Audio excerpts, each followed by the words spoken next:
Découvrez les opportunités boursières de la semaine à venir avec Trading Analyse. Quelles sont les actions à forte rentabilité? Quelles sont les devises intéressantes sur le marché du Forex? Pour les traders et particuliers, retrouvez Trading Analyse présenté par Alexandre de Ravel. Bonjour à tous et bienvenue dans ce nouveau Trading Analyse.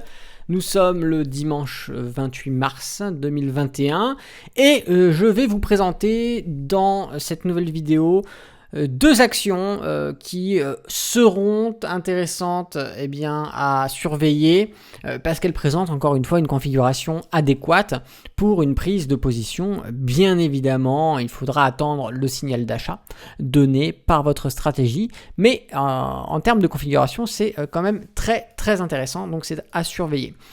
Alors la première action, c'est celle que vous avez sous les yeux ici. Il s'agit de BAM Group Con, d'accord, BAMNB pour le chercher plus rapidement.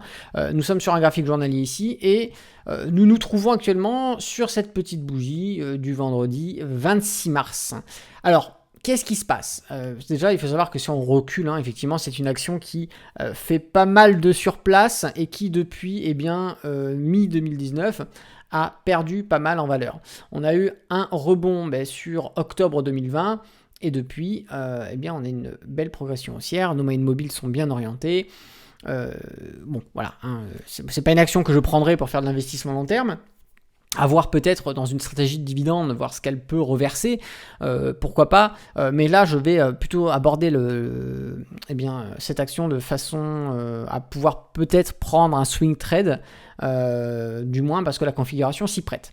Alors, on avait un support ici sur les 2150, d'accord, parce qu'on avait tapé ce plus haut en novembre 2020, et effectivement, à l'approche de ce plus haut-là, attendez, je fais un peu n'importe quoi avec le zoom, voilà, on a nos bougies qui ont travaillé ici sur ce niveau-là, d'accord.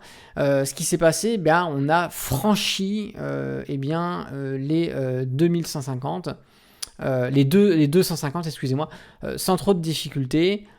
Et on est revenu chercher une nouvelle résistance qui se trouve sur les 2,5, les 2,50.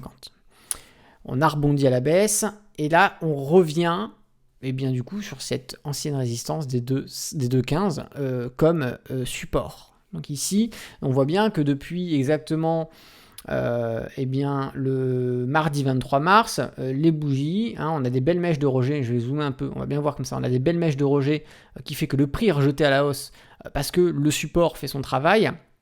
Il y a juste effectivement ici on a clôturé très près du support, mais justement c'est très bien pour nous, puisque si on a notre point d'achat sur ce niveau-là, c'est assez formidable, ça voudrait dire qu'on pourrait aller chercher un objectif, vraiment si on veut être gourmand, on peut aller chercher les 2,50. Ou alors on peut faire une clôture partielle sur la première moyenne mobile ici que l'on a, qui se trouve à peu près sur les 2,30. En termes d'objectifs, on serait quasiment ici sur un beau trade à plus de 15% en termes de performance, avec un risque qui se placerait sous les dernières bougies, avec un risque où on irait chercher comme prix pourquoi pas les 2,10 ou les 202 pour pouvoir placer son stop loss, ce qui nous ferait ici une perte à 2,50. Donc bien sûr, il faudra adapter la taille de la position pour faire rentrer le stop loss dans votre money management.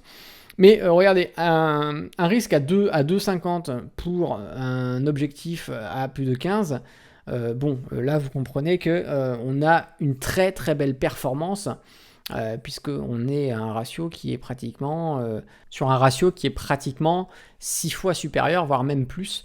Donc non, honnêtement, c'est vraiment ici un trade qui est très intéressant.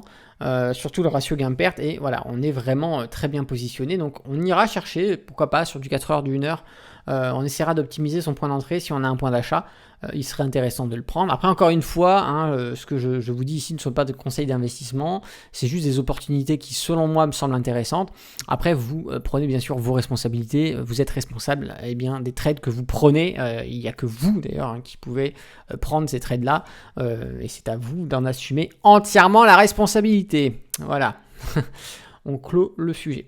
Donc ici, pour moi, très intéressant, d'autant plus que si on regarde l'aspect au niveau des indicateurs techniques, effectivement, les volumes se sont calmés, on est en dessous de notre moyenne mobile sur les volumes, donc ici on voit bien que ça souffle, on a très certainement une récupération, on a peut-être des swing traders compris ici, qui ont revendu là, on a un calme.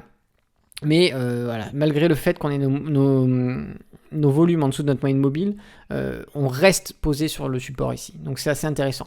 En même temps, en parlant de support, sur le RSI et le stochastique, on s'approche de notre zone de neutralité. C'est la zone de neutralité de ces deux indicateurs techniques qui peut jouer rôle de support. Donc on arrive en contact de support ici par les bougies sur le support des 2,15. Mais aussi au niveau des indicateurs techniques, on arrive sur le support. Donc ici, nous avons une multitude de supports qui arrivent en même temps, qui en termes de probabilité, vous le savez, quand on a une convergence comme ça de signaux qui sont identiques, plein de signaux de support, eh bien, on va plutôt avoir des probabilités d'un rebond. Encore une fois, ce ne sont que des probabilités. On va peut-être certainement avoir un point d'achat, le prendre et ça ne va pas fonctionner. Mais quand même, on a quand même un scénario qui tend vers un rebond haussier, en tout cas de mon point de vue. Donc voilà ce qu'il en est pour cette action. En plus, elle cote pas très cher, elle cote actuellement à plus de 2,10, donc voilà, un petit portefeuille, ceux qui ont moins de 100 balles ou autres, c'est accessible, c'est sympa, mais voilà, effectivement, vous ferez quelques centimes de gain, bien évidemment, ça reste proportionnel à votre portefeuille. Par contre, voilà, je vous avoue qu'un swing trader qui a au moins 100 000 ou 200 000 euros ici à se faire, eh bien 15% sur ça, c'est pas mal. Bon, bien sûr, en principe, en swing trading, on ne met pas la totalité de son portefeuille, on garde à peu près de quoi pouvoir prendre 5 lignes en moyenne. Mais voilà, celui qui a 500 000 euros de portefeuille, ça lui fait 100 000 euros sur la position. Bon, ça peut faire ici une très très jolie plus-value sur cet actif.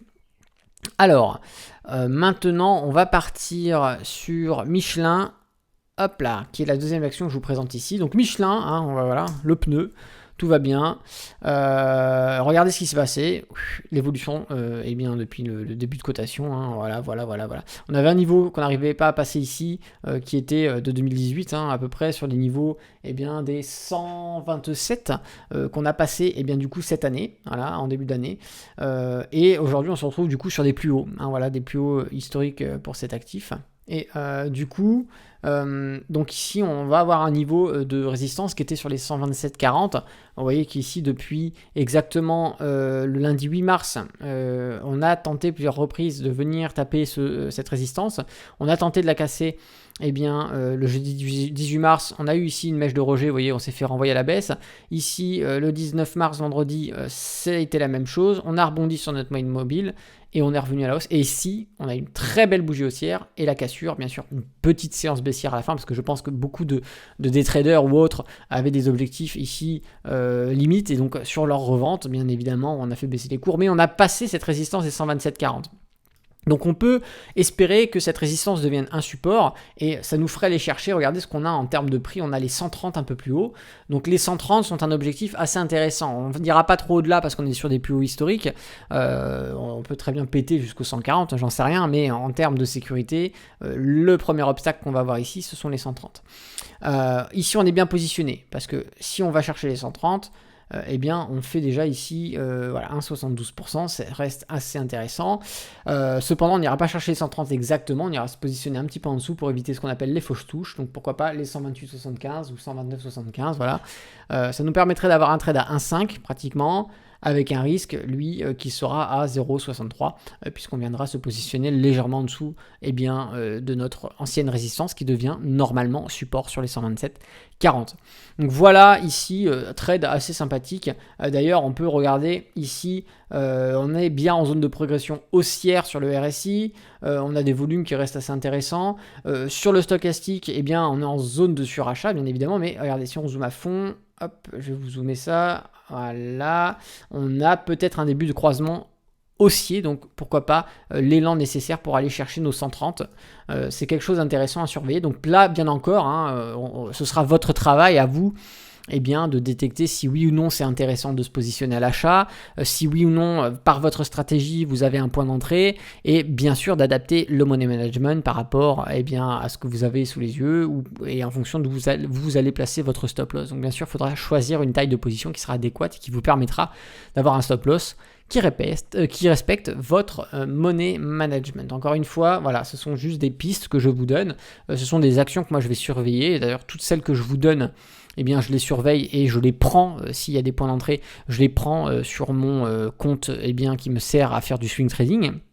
parce que j'ai un compte intraday, enfin j'ai plusieurs comptes, mais j'ai des comptes vraiment qui sont spécifiques pour chaque chose, et voilà, donc j'ai à côté aussi un compte pour faire du swing trading, et je prends les actions que moi je vous présente, celles qui ont porté un point d'entrée, tout simplement, ont été des positions que j'ai pris, et que vous avez vous aussi pris d'ailleurs. Quand j'ai vu les commentaires, ça m'a fait extrêmement plaisir de savoir que les 2 derniers ou 3 derniers épisodes que je vous ai présentés, il y a pas mal d'actions qui ont bien explosé, et que je sais que certains d'entre vous ont fait de super profits, donc c'est super, mais encore une fois, faites attention.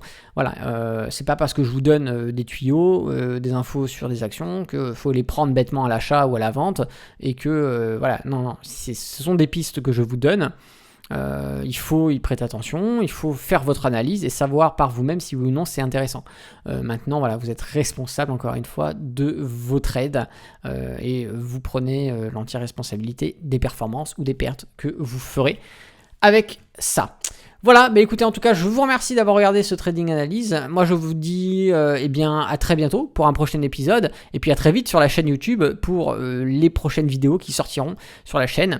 N'oubliez pas d'aller sur Instagram, de me rajouter sur les réseaux sociaux. Je poste souvent des stories, voilà, avec des trades que je prends. Je partage pas mal de choses, et puis je poste aussi de temps en temps mon quotidien. Voilà, ça peut intéresser pas mal de gens. Je sais que beaucoup me posent des questions sur ce que je fais en dehors du trading. Et bien, vous aurez toutes vos réponses à vos questions sur les réseaux sociaux. Allez, c'est Alexandre de Trader Indépendant. Moi, je vous dis à très vite pour une prochaine vidéo. D'ici là, tradez bien sur les marchés financiers. Ciao!